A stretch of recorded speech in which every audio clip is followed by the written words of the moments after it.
Jungle.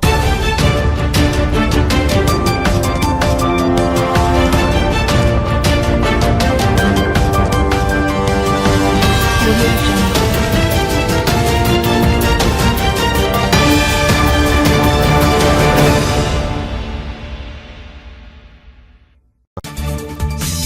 প্রথমেই জানিয়ে দিব, অবশেষে পূরণ হলো আওয়ামী লীগের স্বপ্ন। ডিসেম্বর মাসেই দেশে ফিরছেন শেখ হাসিনা। হঠাৎ একই ঘোষণা দিলেন রুমিন ফারহানা। এদিকে তারেক রহমানের জন্য অশনি সংকেত। এবার জানিয়ে দিব, আগে বাইতুল মালির চাঁদা প্রদান নাকি বউয়ের চিকিৎসা। জামায়াত এমপি মাসুদকে বললেন রাশেদ। এতক্ষণ শুনছিলেন সংবাদ শিরোনাম, এখন থাকছে বিস্তারিত। তার আগে ভিডিওটিতে একটি লাইক দিয়ে কমেন্ট করে জানিয়ে দিন আপনি আমাদের ভিডিওটি কোন জেলা থেকে দেখছেন বা শুনছেন। বাংলাদেশের রাজনীতিতে সাম্প্রতিক সময়ে নানা বক্তব্য, পাল্টা বক্তব্য এবং বিশ্লেষণের মধ্য দিয়ে নতুন করে আলোচনা তৈরি হয়েছে সাবেক প্রধানমন্ত্রী শেখ হাসিনা এর সম্ভাব্য প্রত্যাবর্তন নিয়ে। ডিসেম্বরের মধ্যে তার দেশে ফেরার প্রসঙ্গ এবং তা ঘিরে রাজনৈতিক অঙ্গনের প্রতিক্রিয়া এখন আলোচনার কেন্দ্রে। একই সঙ্গে এই প্রসঙ্গে মন্তব্য করেছেন বিএনপির নেত্রী রুমিন ফারহানা, যা রাজনৈতিক সমীকরণকে আরও তীব্র করেছে। শেখ হাসিনার সম্ভাব্য প্রত্যাবর্তন নিয়ে যে বক্তব্য সামনে এসেছে তা সরাসরি একটি পরিকল্পনার ইঙ্গিত দেয়। বলা হয়েছে, তিনি নিজেই উল্লেখ করেছেন যে সব ধরনের প্রস্তুতি বা পরিকল্পনা চলছে এবং সবকিছু ঠিকঠাক থাকলে ডিসেম্বরের মধ্যেই তিনি দেশে ফিরতে পারেন। এই বক্তব্যটি তার রাজনৈতিক অবস্থান ও আত্মবিশ্বাসকে স্পষ্টভাবে তুলে ধরে। এর মাধ্যমে বোঝা যায় তিনি শুধু ফিরে আসার কথাই বলছেন না, বরং একটি সুসংগঠিত কৌশল নিয়েই আগাচ্ছেন। এই প্রেক্ষাপটে ভারতের সঙ্গে তার সম্পর্কের বিষয়টিও আলোচনায় এসেছে। ভারতের সঙ্গে শেখ হাসিনার দীর্ঘদিনের রাজনৈতিক ও কূটনৈতিক ঘনিষ্ঠতা নতুন কিছু নয়। বিভিন্ন সময়ে দুই দেশের সম্পর্ক সহযোগিতামূলক এবং কৌশলগত হিসেবে বিবেচিত হয়েছে। বর্তমান পরিস্থিতিতে বলা হচ্ছে, ভারতও তার প্রত্যাবর্তনের বিষয়ে ইতিবাচক মনোভাব দেখিয়েছে। যদিও এই ধরনের বক্তব্য রাজনৈতিক ব্যাখ্যার ওপর নির্ভরশীল, তবুও এটি স্পষ্ট যে আঞ্চলিক রাজনীতির প্রেক্ষাপটে এই সম্পর্ক একটি গুরুত্বপূর্ণ ভূমিকা রাখে। অন্যদিকে আওয়ামী লীগের শক্তি ও সংগঠন নিয়ে গুরুত্বপূর্ণ মন্তব্য করেছেন রুমিন ফারহানা। তিনি বলেছেন, আওয়ামী লীগ যদি রাজনৈতিকভাবে মাঠে নামে তাহলে এটা মোকাবিলা করার মতো সক্ষমতা বাংলাদেশ জাতীয়তাবাদী দল এর নেই। এই বক্তব্য সরাসরি রাজনৈতিক শক্তির তুলনামূলক বিশ্লেষণ তুলে ধরে। তার মতে, আওয়ামী লীগের সাংগঠনিক শক্তি, মাঠ পর্যায়ের উপস্থিতি এবং সমর্থক ভিত্তি এমন একটি অবস্থানে রয়েছে যা প্রতিপক্ষের জন্য বড় চ্যালেঞ্জ হতে পারে। এই মন্তব্যের মাধ্যমে একটি গুরুত্বপূর্ণ বিষয় সামনে আসে, বাংলাদেশের রাজনীতিতে সাংগঠনিক শক্তি কতটা গুরুত্বপূর্ণ। একটি দল শুধু নির্বাচনী রাজনীতিতে নয়, মাঠ পর্যায়ে কতটা সক্রিয় এবং জনগণের সঙ্গে কতটা সংযুক্ত সেটিই তাদের প্রকৃত শক্তি নির্ধারণ করে। রুমিন ফারহানার বক্তব্যে সেই বাস্তবতার প্রতিফলন দেখা যায়। এদিকে তারেক রহমানের ভূমিকাও এই আলোচনায় গুরুত্বপূর্ণ হয়ে উঠেছে। বলা হয়েছে, তিনি একটি সংসদে একটি বিল পাশ করিয়েছিলেন যার মাধ্যমে আওয়ামী লীগের ওপর রাজনৈতিক কার্যক্রম নিষিদ্ধ করার উদ্যোগ নেওয়া হয়েছিল। এই পদক্ষেপটি একটি বড় রাজনৈতিক সিদ্ধান্ত হিসেবে বিবেচিত হয়, কারণ এটি সরাসরি একটি প্রধান রাজনৈতিক দলকে সীমাবদ্ধ করার প্রচেষ্টা। তবে বর্তমান পরিস্থিতিতে এই সিদ্ধান্তই তারেক রহমানের জন্য একটি বড় চ্যালেঞ্জ হয়ে দাঁড়াতে পারে বলে বিশ্লেষণ করা হচ্ছে। যদি রাজনৈতিক বাস্তবতার কারণে তাকে এই নিষেধাজ্ঞা প্রত্যাহার করতে হয়, তাহলে তা তার সামরিক অবস্থানের পরিবর্তন হিসেবে দেখা হবে। আর যদি তা না করা হয়, তাহলে রাজনৈতিক সংঘাত আরও তীব্র হতে পারে। এই অবস্থায় বাংলাদেশের রাজনৈতিক অঙ্গনে একটি গুরুত্বপূর্ণ প্রশ্ন উঠে আসে, রাজনৈতিক প্রতিযোগিতা কি নিষেধাজ্ঞার মাধ্যমে নিয়ন্ত্রণ করা সম্ভব, নাকি তা আরও বড় সংঘাতের জন্ম দেয়। ইতিহাস বলছে, রাজনৈতিক শক্তিকে প্রশাসনিকভাবে সীমাবদ্ধ করার চেষ্টা অনেক সময় উল্টো প্রতিক্রিয়া সৃষ্টি করে। ফলে এই পরিস্থিতি কিভাবে মোকাবিলা করা হবে সেটিই এখন বড় প্রশ্ন। আরেকটি গুরুত্বপূর্ণ বিষয় হল শেখ হাসিনার সম্ভাব্য প্রত্যাবর্তনকে ঘিরে তার সমর্থকদের অবস্থান। বলা হয়েছে, তার লক্ষ লক্ষ কর্মী এবং কোটি কোটি সমর্থক রয়েছেন যারা তার প্রত্যাবর্তনের অপেক্ষায় আছেন। এই ধরনের সমর্থন একটি রাজনৈতিক নেতার জন্য বড় শক্তি হিসেবে কাজ করে।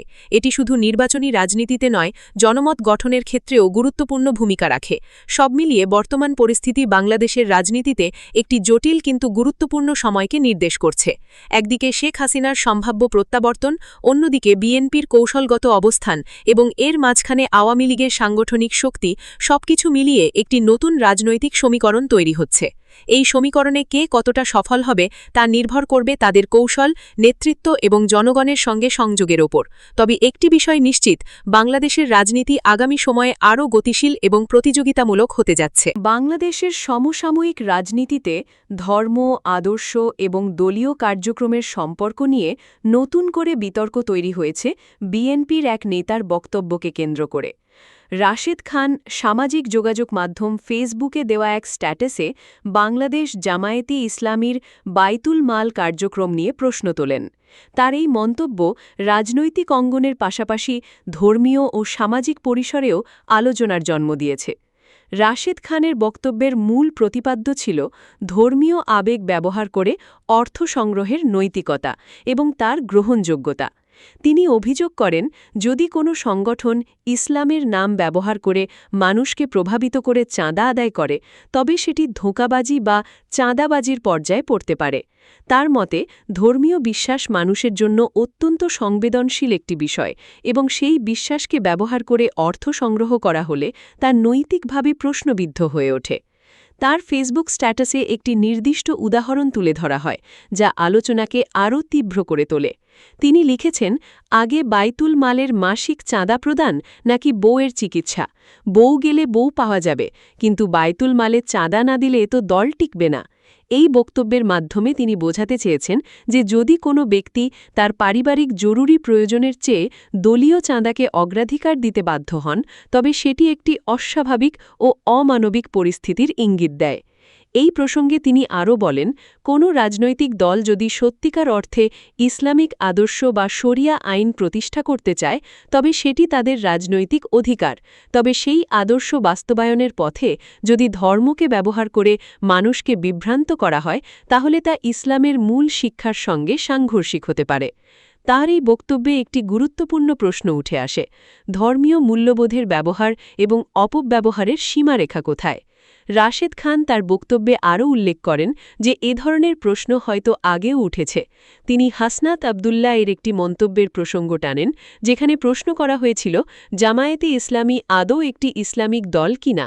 এই উল্লেখের মাধ্যমে তিনি বোঝাতে চেয়েছেন যে দলটির আদর্শিক অবস্থান নিয়েও বিভিন্ন মহলে প্রশ্ন রয়েছে। এছাড়া সাম্প্রতিক সময়ে সামাজিক যোগাযোগ মাধ্যমে ছড়িয়ে পড়া একটি ভিডিও নিয়েও তিনি মন্তব্য করেন। তার ভাষ্যমতে, ওই ভিডিওতে শফিকুল ইসলাম মাসুদকে বলতে শোনা যায়, বাইতুল মানের মাসিক ৫,০০০ টাকা দিতে পারো না, কিন্তু বউয়ের চিকিৎসার জন্য ২ লক্ষ টাকা খরচ করে ফেলো। এই বক্তব্যকে কেন্দ্র করে রাশেদ খান তীব্র সমালোচনা করেন। তার মতে, এ ধরনের তুলনা মানুষের ব্যক্তিগত ও পারিবারিক প্রয়োজনকে অবমূল্যায়ন করে এবং দলীয় স্বার্থকে অগ্রাধিকার দেবার চাপ সৃষ্টি করে। তিনি দাবি করেন, যদি কোনো সংগঠন দল পরিচালনার জন্য কুরআন হাদিসের রেফারেন্স ব্যবহার করে চাঁদা সংগ্রহ করে, তবে সেটি ইসলামের সঙ্গে কপটতা ছাড়া আর কিছু নয়। তার ভাষায়, ইসলামের শিক্ষা কখনোই মানুষের উপর অযৌক্তিক চাপ সৃষ্টি করার পক্ষে নয়, বরং ইসলাম মানুষকে ন্যায়, সহমর্মিতা এবং ভারসাম্যের শিক্ষা দেয়। এই বক্তব্যের মাধ্যমে তিনি একটি বৃহত্তর নৈতিক প্রশ্ন উত্থাপন করেছেন, ধর্মীয় মূল্যবোধের ব্যবহার এবং অপব্যবহারের সীমারেখা কোথায়, বিশেষ করে যখন তা অর্থনৈতিক লেনদেন বা চাঁদা সংগ্রহের সঙ্গে যুক্ত হয়, তখন বিষয়টি আরও সংবেদনশীল হয়ে ওঠে। রাশেদ খান আরও বলেন, যারা ইসলামিক আদর্শ প্রতিষ্ঠার রাজনীতি করে তাদের জন্য এ ধরনের কপটতা আরও বিব্রতকর, কারণ তারা নিজেদেরকে একটি উচ্চতর নৈতিক মানদণ্ডে উপস্থাপন করে। ফলে তাদের কর্মকাণ্ডে যদি কোনো অসঙ্গতি দেখা যায়, তাহলে তা সাধারণ মানুষের মধ্যে বিভ্রান্তি সৃষ্টি করতে পারে। তার বক্তব্যের শেষাংশে তিনি ধর্মের নামে কপটতা বন্ধে সবাইকে সোচ্চার হওয়ার আহ্বান জানান। এই আহ্বানটি শুধু একটি রাজনৈতিক বক্তব্য নয়, বরং একটি সামাজিক বার্তাও বহন করে। তিনি বোঝাতে চেয়েছেন যে ধর্মীয় মূল্যবোধের সঠিক ব্যবহার নিশ্চিত করা সমাজের সবার দায়িত্ব। সব মিলিয়ে রাশিদ খানের এই ফেসবুক স্ট্যাটাস একটি গুরুত্বপূর্ণ বিতর্কের জন্ম দিয়েছে। এটি শুধু একটি দলের কার্যক্রম নিয়ে প্রশ্ন তোলেনি, বরং ধর্ম, রাজনীতি এবং নৈতিকতার সম্পর্ক নিয়ে একটি গভীর আলোচনার সুযোগ তৈরি করেছে। তার বক্তব্যের সঙ্গে সবাই একমত নাও হতে পারেন, তবে এটি যে একটি গুরুত্বপূর্ণ ইস্যুকে সামনে এনেছে তা অস্বীকার করার সুযোগ নেই। বাংলাদেশের মতো একটি ধর্মপ্রাণ সমাজে এ ধরনের আলোচনা অত্যন্ত গুরুত্বপূর্ণ, কারণ এখানে ধর্ম শুধু ব্যক্তি ব্যক্তিগত বিশ্বাসের বিষয় নয়, বরং সামাজিক ও রাজনৈতিক জীবনের সঙ্গেও গভীরভাবে জড়িত। ফলে ধর্মীয় মূল্যবোধের ব্যবহার এবং তার সীমাবদ্ধতা নিয়ে সচেতনতা তৈরি করা সময়ের দাবি। এই প্রেক্ষাপটে বলা যায়, রাজনৈতিক দলগুলি যদি তাদের কার্যক্রমের স্বচ্ছতা ও নৈতিকতা বজায় রাখে, তাহলে এ ধরনের বিতর্ক অনেকাংশে এড়ানো সম্ভব। একই সঙ্গে সাধারণ মানুষও যদি সচেতন থাকে, তাহলে ধর্মের নামে কোনো ধরনের অপব্যবহার প্রতিরোধ করা সহজ হবে।